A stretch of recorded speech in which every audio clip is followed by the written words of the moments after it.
Okay na. Okay, so wala po tayo.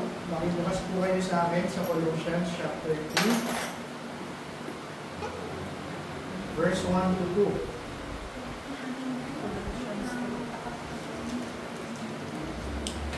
Ibasa na lamang po yung makahanap. Colossians 3, verses 1 to 2. Wherefore, when we could no longer forbear, we thought it good to be left at Athens alone. Colossians 3, 1 to 2. Ay, Colossians. Sobra pala. Sorry. Ayan. Colossians 3, 1 to 2. If ye then be risen with Christ, seek those things which are above, where Christ sitteth on the right hand of God. Set your affection on things above, not on things on the earth. Po, manalangin po muna tayo. Panginoon, salamat po sa pagkabasa ng iyong salita. Pagkatawad ng Panginoon kung hindi okupado kami ng mundo sa araw-araw ng pamumuhay. Dalangin ko, Panginoon, na nawa mapapurihan namin kayo sa mga pag-aaral namin sa gabi ito, Panginoon, at mag-encourage nyo ito sa bawat isa sa amin. Bawat nawa sa aking mga kasalanan, Jesus name we pray. Araw-araw po, talagang sarado ko lang. Araw-araw po ay kinakaharap tayo, kinakaharap natin ang maraming choices o desisyon kung saan natin ilalagay yung ating focus sa araw-araw. Whether sa social media, sa trabaho, sa entertainment, sa mga material na bagay, napakaraming bagay ang kung saan ay naglalaban para sa atensyon natin sa araw-araw. At napakadali sa atin na kung saan ma-distract, napakadali sa atin na kung saan mawala yung tamang focus natin, napakadali na habulin yung mga temporal na kaligayahan, napakadali sa atin na mabuhay na ang mindset natin ay puno ng kamunduhan. Kaya itong turo sa atin ni Paul sa libro ng Colossians ay paalala sa bawat isang mananampalataya na yung buhay natin ay dapat nakaangkla sa realidad ng kalangitan. Hindi sa mga bagay na nandito sa lupa. At kung totoo tayong nabuhay kasama ni Kristo, kung totoo tayong naipanganak magmuli, alam dapat natin yung priority, yung affection, at yung mga desisyon natin, dapat nagre-reflect yung bagong buhay na ibinigay ng ating Panginoon Jesucristo. So, 3 punto lamang sa gabi ito. Una, ipinakita sa atin dito ni Paul yung realidad ng muling pagkabuhay kasama ang ating Panginoon Jesucristo. Pangalawa, ang panawagan niya sa bawat isa na hanapin ang mga bagay na nasa itaas. To seek things which are above. At pangatlo, mayroong commandment sa atin at utos na ilagay natin yung affection natin sa mga bagay na kung saan makalangit. So una, pinakita sa atin dito ni Paul yung realidad ng muling pagkabuhay ng ating Panginoong Jesucristo o kasama ng ating Panginoong Jesucristo. Ang sabi niya, if ye then be risen with Christ, kung ikaw ay muling nabuhay kasama ng ating Panginoong Jesucristo. Ibig sabihin, sinasabi sa atin ni Paul, na yung panibagong buhay ay nagsisimula lang sa oras na magkaroon ka ng relasyon sa ating Panginoong Jesucristo. Na yung panibagong buhay, hindi yan nagsisimula kapag nag-decide ka lang na magpakabuti. Hindi yan nagsisimula kada New Year kapag nagkakaroon ka ng New Year resolution. Sinasabi ni Paul, ang totoong bagong buhay, nagsisimula yan kapag nagiging isa na kayo ng ating Panginoong Jesucristo. At talagang ina-assume ni Paul na ang bawat isang mananampalataya, spiritually, na ang ating mga kaluluwa, ay kaisa na ng ating Panginoon. Ngayon, yung muling pagkabuhay, yung pag-asa ng muling pagkabuhay, hindi po yan magsisimula pagkatapos natin mamatay. Maraming Kristiyano ang kung saan iniisip nila na yung muling pagkabuhay ko, yung panibagong buhay ko, magsisimula lang sa oras ng aking kamatayan, sa oras na haharap na ako sa ating Panginoon. Pero kung bakit ito pinapaalala ni Paul sa atin, yung muling pagkabuhay natin, yung bagong buhay natin, upang makita natin na kung saan, sa oras at araw na kinakain tayo ng mundo, huwag nating makalimutan na kung saan yung tunay na buhay natin ay hindi nandito sa mundo ko. Pero itong muling pagkabuhay na ito, pagkapanganak magmuli, yung bagong buhay na ibinigay sa atin ng Panginoon, hindi naman pwede na kung saan makukuha lang natin yung lahat ng benepisyo. Yung benepisyo ng pag-asa, yung benepisyo na hindi ka panghihinaan ng loob. Kasama nito, na ine-expect ng ating Panginoon, na kung meron kang panibagong buhay, iba na rin yung identity mo, yung pagkakakilanlan mo bilang isang tao. Ibig sabihin na yung buhay mo, hindi na nababalot ng kasalanan. Hindi na nababalot ng kamunduhan. Hindi na nababalot ng saya at yaman at pleasure ng mundo. Kung hindi, dahil binigyan ka ng bagong pagkatao ng ating Panginoon, yung mga dati mong pinapahalagahan, yung mga dati mong ginagawa, yung mga dati mong iniibig, na kung saan kaliwas sa kagustuhan ng Panginoon, dapat unti-unti nang nawawala. At yung muling pagkabuhay na sinasabi rito, ito dapat yung magtulak sa atin na magkaroon ng isang buhay o mamuhay ng may kabanalan. Yung ating Panginoong Jesucristo, sabi ko, nabuhay muli tayo kasama niya. Bakit kaya gano'n yung pagkakasabi? Dahil nung napako yung ating Panginoong Jesucristo sa krus ng Kalbaryo, kung tunay kang Kristiyano, kasama doon dapat na ipako yung makasalanan mong buhay. Yung dati mong pamumuhay, yung dating ikaw. Hindi pwede na sasabihin natin na kung saan muli ako nabuhay kasama ng aking Panginoong Jesucristo. Samantalang hindi pa naman namamatay yung dati mo pagkatao. At dahil binigay sa iyo ng Panginoon yung kapangyarihan na tumalo sa kanyang kamatayan, ito rin dapat yung kapangyarihan mo upang magkaroon ka ng lakas na mamuhay ng tama sa araw-araw. Yung bawat isang bagay na pipiliin mo at gagawin mo sa araw-araw, dapat ipinapakita niya yung bago mong buhay sa pagkatao ng ating Panginoon. O sa mas madaling salita, hindi ka na dapat alipin ng mundo. Mga kapatid, para sa atin na kung saan hindi pa nakakasigurado ng kanyang relasyon sa ating Panginoon, ang masakit pong katotohanan, hanggat wala kang Kristo sa iyong buhay, mananatili kang patay sa iyong kasalanan. Ang bagong buhay ay nanggagaling lamang sa pagtalikod natin sa ating kasalanan, pagsisisi, pag-amin, at higit sa lahat, pananampalataya sa Diyos na namatay para sa atin. Pangalawa, tinawag tayo ni Paul na hanapin yung mga bagay na nasa itaas. Actually, yung buong verse, ang sabi ko, seek those things which are above, where Christ seated on the right hand of God. Sa Tagalog, hanapin mo yung mga bagay na nasa itaas, sa kalangitan, kung saan nakaupo ang ating Panginoong Jesucristo sa kanang kamay ng kanyang Ama. Tingnan niyo po yung salitang ginamit. Ang sabi doon, seek sa Tagalog, hanapin. Pag sinabi mong hanapin, iba po yung hanapin sa nakita. Iba yung hinanap mo sa nakita mo, iba yung hinanap mo sa natagpuan mo. Ano yung pinagkaiba nun? Pag sinabi mong hinanap, talagang pinagdesisyonan mong gawin at hanapin yung isang bagay. Hindi ito aksidente, hindi yun yung naglalakad ka lang, nakita mo.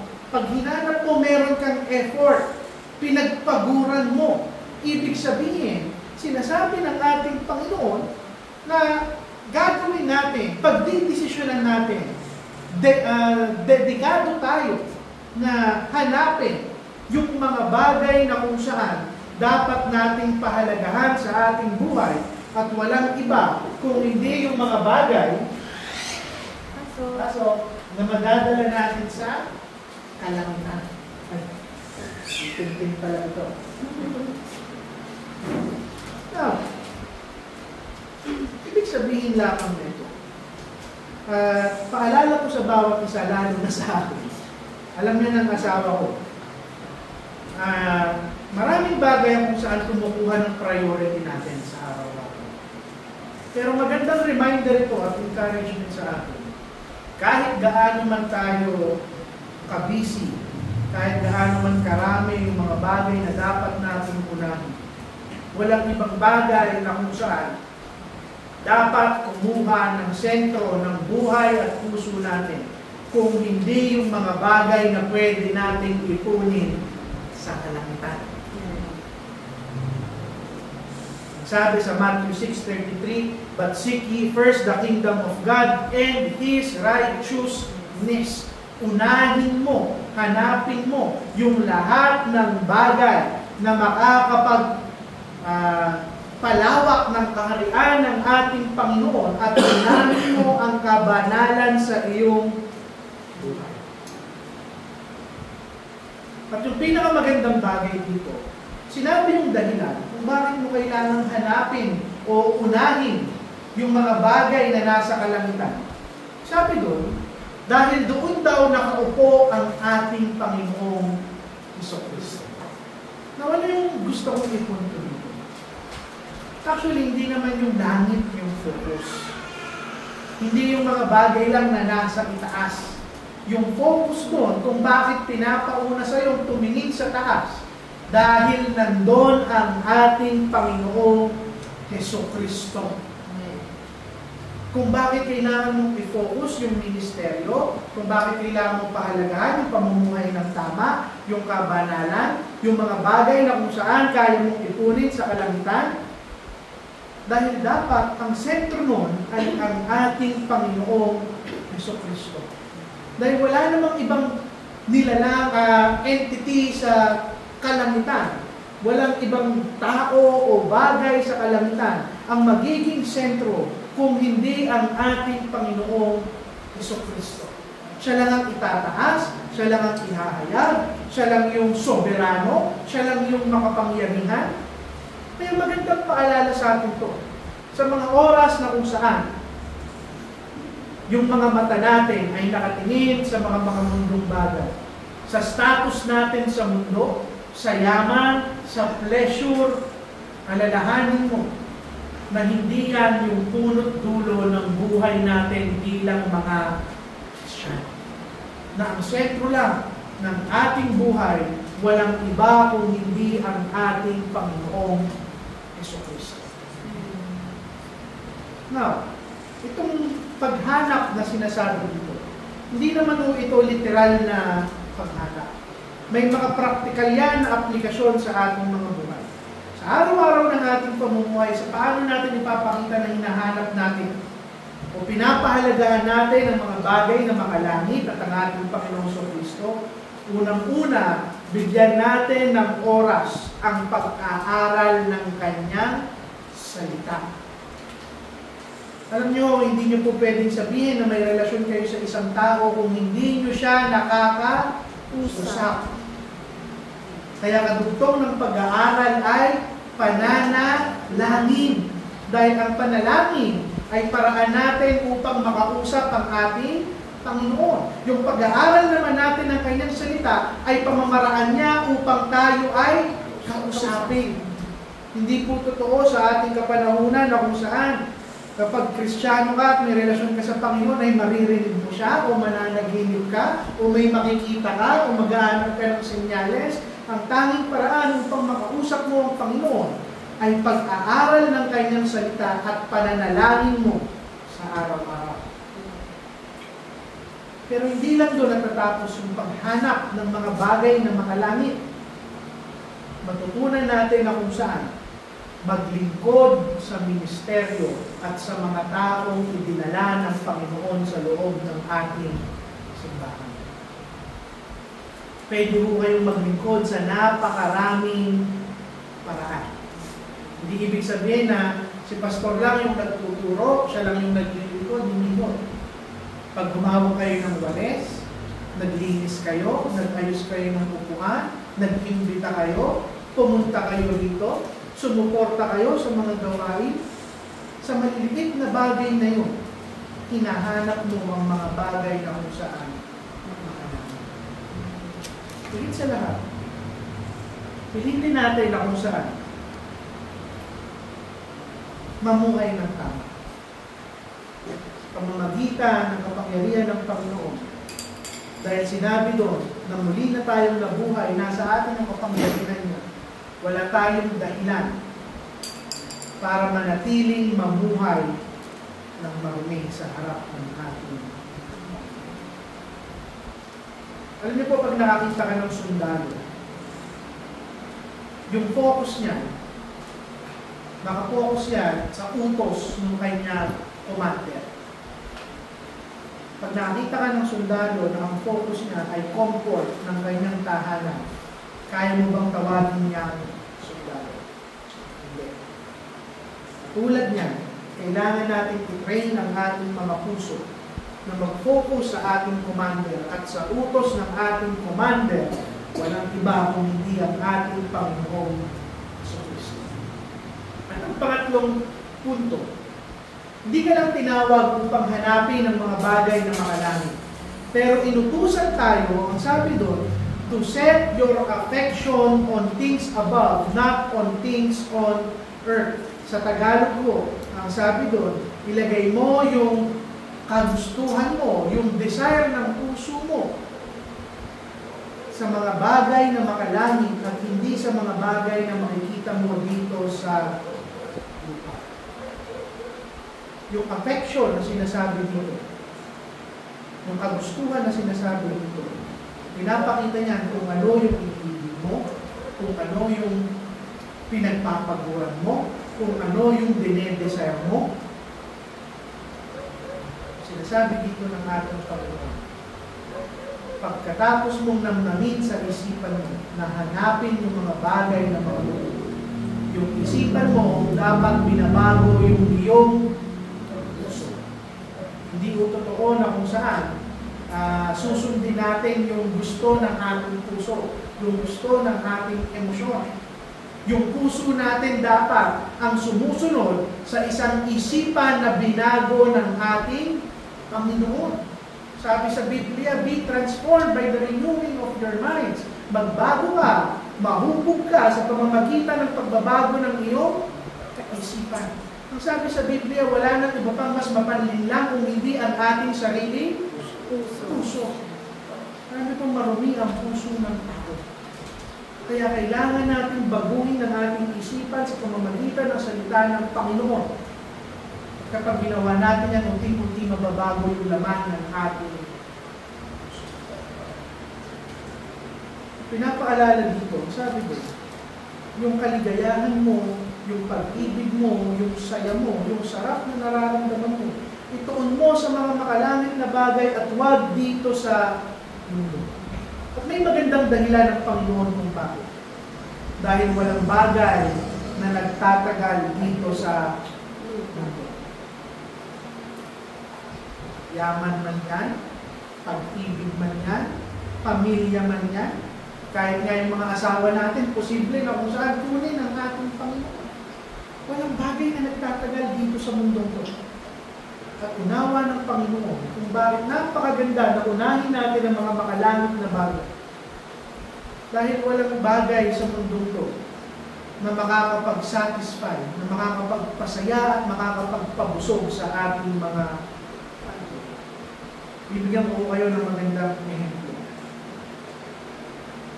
Marami sa atin, dahil hindi naman tayo kasing yayaman ng mga bilyonaryo dito sa mundo ko, iniisip natin na kapag nakakuha ko ng sobrang daming pera, sasaya na ako. Matatanggal na lahat ng problema ko dito sa mundo. Tignan nyo na lang yung mga politiko natin. Bilyon at bilyonaryo meron sila. Pero hindi pa rin sila sumasaya. Hindi sila nakokontent. Dahil kung tunay na nasatisfy yung kaluluwa nila, hindi na sila magnanakaw pa dahil sobrang yaman na. Hindi lang naman pera. humanap ka ng isang babaero. Kahit ibigay ng Panginoon sa kanya yung pinakamagandang babae sa mundo. Kung hinahanap niya yung kaligayahan ng puso niya sa mga maling relasyon, hindi yan pipili. Ganon din naman sa bisyo, sa alak, sa sugal, at sa kung ano pa man. Pero iisa lang yung punto. Kahit tayong mga Kristiyano, aminin man natin sa hindi, may mga bagay pa rin sa mundo na to na kung saan hinahanap natin yung kaligayahan ng ating kaluluwa. At paalala ngayon sa atin to ng ating Panginoon. Maalala natin na walang ibang makakapagpaligaya sa atin kung hindi yung Kristo na nakaupo sa kalangitan. At yun din yung dahilan kung bakit tayo hinihikayat na tumingin ka lang sa taas.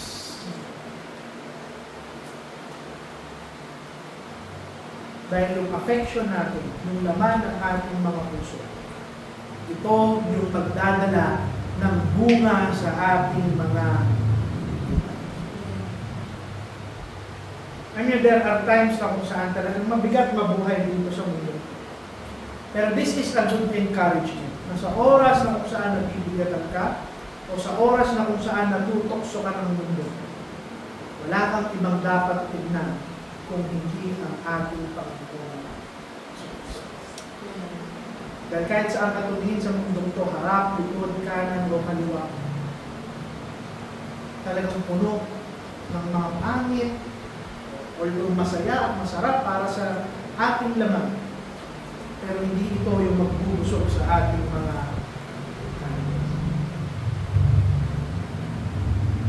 kung makakita ka ng isang lalaking umaakyat ng bundok. Actually, nakuha ko to sa isang dokumentaryo. Alam niyo po yung pinakamataas na bundok, yung Mount Everest. Punong-puno yun ng yelo. Bilang na bilang sa kamay. Kung ilang tao pa lang yung nakaakyat sa pinakatuktok nun. Dahil bukod sa delikado, napakalamig. Kadalasan namamatay sila bago sila makarating doon sa tuktok. Sabi nung isang nakarating sa tuktok, the only time o the only reason kung bakit siya nakaakyat doon, dahil hindi niya tinanggal yung kanyang mata doon sa tuktok ng bundok. Dahil anytime na kung saan titignan niya yung mga patag sa ilalim, either madadapa siya o gugustuhin niya na lang matras. At ganoon din tayo bilang mga naman. Yung ating mga mata dapat nakaturo lang o nakatutok lang sa taas, sa tuktok, kung saan nakaupo ang ating Panginoon sa Kristo. Bilang pagtatapos. Ulitin ko po, pinakita sa atin ngayon yung realidad ng muli nating pagkabuhay. Ipinakita sa atin, tinawag tayo na hanapin ang mga bagay na kung saan nasa taas. At pangatlo, tanggalin natin yung puso natin sa mundo ito at ibigay natin sa ating Panginoong Jesucristo. Remember, na yung verse na ito, hindi ito opinion. Hindi ito optional na pwede mong gawin o pwede mong hindi gawin. Dahil kung tayo ngayon ay mga taong binago at muling binuhay ng ating Panginoon, hindi niya narito nakatira. Sa langit na tayo nakatira, kaya huwag nating pahalagahan yung mga bagay na nandito dahil pansamantala lang tayo dito sa mundo. At dyan lang po muna natin tatapusin ang ating devotion, ang ating Bible study.